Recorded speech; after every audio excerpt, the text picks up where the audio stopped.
Begin with the name of Allah who never goes against his promises. Dear students, आज की इस video के अंदर हम मिस्टर चिप्स नॉवला का चैप्टर नंबर 4 उसकी समरी को डिस्कस करते हैं।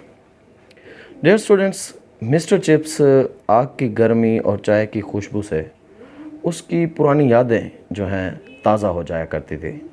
मिस्टर चिप्स को याद आता है 1896 का स्प्रिंग। वो कहता है कि उस वक्त वो स्कूल हाउस मास्टर इंचार्ज बने थे और उस वक्त मिस्टर चिप्स जो थे उन्होंने रॉडन जो उनका कुलीग था, यहाँ पे एक नया करैक्टर मुतारिफ़ कराया गया है, रॉडन मिस्टर चिप्स के कुलीग थे। उनके साथ मिस्टर चिप्स ने प्रोग्राम बनाया था, एक प्लान बनाया था कि वो लेक डिस्ट्रिक्ट्स जाके समर वेकेशन स्पेंड करेंगे। तो ये मिस्टर चिप्स जो थे रॉडन के साथ लेक डिस्ट्रिक्ट चले गए। वहाँ पर इन्होंने वॉसडेल हेड के अंदर एक फार्म हाउस पे स्टे किया। वहाँ पर ये दोनों एक साथ एक हफ़्ता पहाड़ियों पे क्लाइंबिंग करते रहे, फिरते रहे, घूमते रहे और कुछ फैमिली बिजनेसेस की वजह से रॉडन को वापस घर जाना पड़ा। तो मिस्टर चिप्स जो थे वो वहाँ पे अकेले रह गए। मिस्टर चिप्स एक दिन वहाँ पे एक पहाड़ी थी जिसका नाम था ग्रेट गेबल, उस पर क्लाइंबिंग करने के लिए गए। तो वहाँ पे उन्होंने देखा कि एक ख़तरनाक बाहर निकली हुई चट्टान जो थी उस पहाड़ी ग्रेट गेबल के ऊपर, वहाँ पर एक नौजवान 25 साल लड़की किसी को इशारा कर रही थी, जिस पर मिस्टर चिप्स ने सोचा शायद ये किसी मुसीबत में है और उसे किसी आदमी की ये यहाँ पे बताया गया कि मैस्कुलिन हेल्प की ज़रूरत थी। तो मिस्टर चिप्स ने ये सोचा और उसकी तरफ जाने के लिए जल्दी की, हेसेंड हुआ। तो जल्दी में उसका पाँव जो था उसे मोच आ गई और मिस्टर चिप्स बजाय उसकी मदद करने के, उसको बचाने के, खुद उसका मोहताज बन गया। जब कैथरीन ब्रिजेस उस लड़की का नाम था बेसिकली, उसने ये मामला देखा तो वो इस बात को समझ गई कि मिस्टर चिप्स ने जो है शायद गलत समझा कि वो हेल्प के लिए इशारे कर रही थी। बेसिकली वो वहाँ पे मिस्टर चिप्स से एक अच्छी क्लाइंबर थी, वो वहाँ पर चढ़कर अपनी नीचे खड़ी एक सहेली को इशारे कर रही थी। तो मिस्टर चिप्स को आकर उसने रेस्क्यू किया। उसने मिस्टर चिप्स को जो है सहारा दिया और वो नीचे उसे जो है वॉसडेल हेड की तरफ लेकर आई और ये बहुत मुश्किल काम था उसके लिए। तो मिस्टर चिप्स की बेसिकली औरतों के बारे में उसका कोई अच्छा कॉन्सेप्ट या व्यूज़ नहीं थे। वो इनको भयानक या इनसे खौफ ज़दा रहने वाला आदमी था।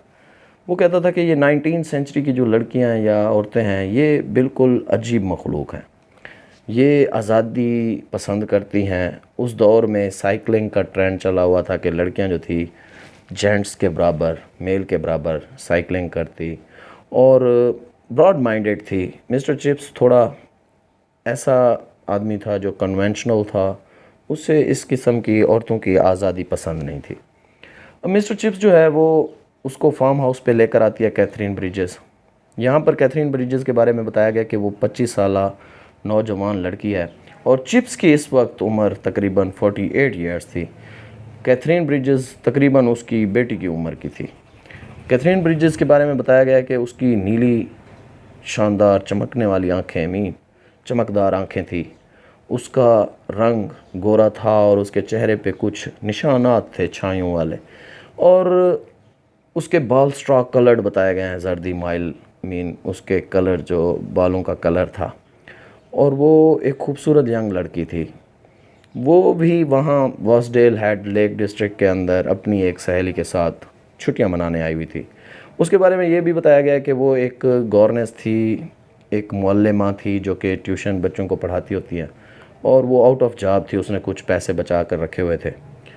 तो मिस्टर चिप्स अपने वॉसडेल फार्म हाउस में पहुंच गए। अब जो कैथरीन थी वो उसे विज़िट करने आती थी, क्योंकि वो ये समझ रही थी कि शायद मेरी वजह से मिस्टर चिप्स जो हैं वो मुसीबत में है। उनको ये पाँव की मोच जो है वो कैथरीन ब्रिजेस ने सोचा कि मेरी वजह से आई है। तो इस तरह वो उन्हें विज़िट करती रही और मिस्टर चिप्स के जहन में ये ख्याल आता कि ये लड़की जो है, मैं यहाँ पे अकेला एक फार्म हाउस पे रहता हूँ और ये मुझसे मिलने आती है, बेबाक होती है, इसे कोई डर वगैरह नहीं होता। तो वो सोचता है कि ये नस्ल किस तरफ जा रही है, मींस इन 19वीं सेंचुरी की जो ख़वातीन हैं इनकी सोच इतना ब्रॉड माइंडेड क्यों है। और वो साइकिलिंग करती, साइकिल पे आया करती थी मिस्टर चिप्स के पास। तो बाद में मिस्टर चिप्स जो है वो भी उन्हें सराहे बगैर ना रह सका। उसे भी ये फ़ील हुआ कि जिस रहम करम पे वो उसके पड़ा हुआ था, उस रहम की ज़रूरत उसे ज़रूर थी। उसे फ़ीमेल किस्म की हेल्प की ज़रूरत उसकी ज़िंदगी में ज़रूर थी। तो वो थोड़ा बहुत उसके साथ अटैच होने लगा और फिर इंतज़ार करता कि वो जो है लेक के किनारे साइकिल चलाती हुई आए और वो उस इंतज़ार में रहता उसे उस मंज़र को देखने के लिए। तो कैथरीन ब्रिजेस अक्सर उसके पास विज़िट करने आती। अब यहाँ तक कि कैथरीन ब्रिजेस के साथ जो उसकी फ्रेंड थी वो भी वापस चली गई, लेकिन कैथरीन ब्रिजेस वहाँ रही ताकि मिस्टर चिप्स की हेल्प कर सके। और वो जब आती वहाँ पे तो फार्म हाउस के करीब एक छोटा चर्च था, वहाँ पे मिस्टर चिप्स इबादत के लिए या जो भी है वो जाया करता था। मिस्टर चिप्स को वो आकर सहारा देती और बाहर लड़खड़ाते हुए वो उसके साथ बाहर जाता। तो एक दरमियान में एक स्लैब बताई गई है कि एक पत्थर रखा हुआ था जिस पे वो बैठ जाते, अपना रुख ग्रेट गेबल पहाड़ी की मैजेस्टी को देखते, खूबसूरती रानाई को देखते, सूरज की तरफ उनका रुख होता और एक दूसरे से गपशप करते और इसको एंजॉय करते। तो इस तरह मिस्टर चिप्स जो है उसकी सोच कन्वेंशनल, मिस कैथरीन ब्रिजेस की सोच जो है वो अब पसंद भी ऐसे राइटर्स को करती थी जो फेमिनिज़म को सपोर्ट करते थे। Ibsen, Bernard Shaw, William Morris के बारे में बताया गया है, वो उनको पढ़ती थी।